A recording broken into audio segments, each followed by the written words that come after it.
សូមនមស្ការលើកហាត់ថាអនសេរស័យបងគុំគុនទាំងបីសូមបនកងកោសលឲ្យបានដល់យើងខ្ញុំណាពេញពោស្មាធារាដោយចលសាទុំទូ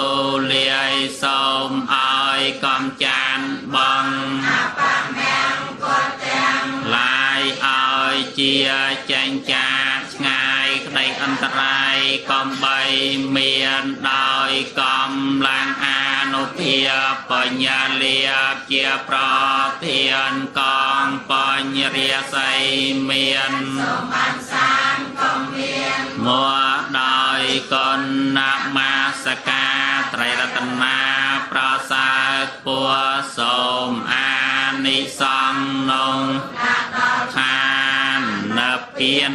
ងឧកាសមយ៉ាងភន្ទេវិសង្ឃរាខានាថាយៈ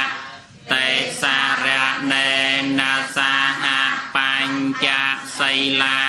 យាចាមៈទុតិយំបេមៈយ៉ាងភន្ទេវិសង្ឃរាខានាថាយៈតេសារៈណេណាសហបញ្ចសីលាយាចាមៈតតិយំបេមៈយ៉ាងភន្ទេវិសង្ឃរាខានាថាយៈ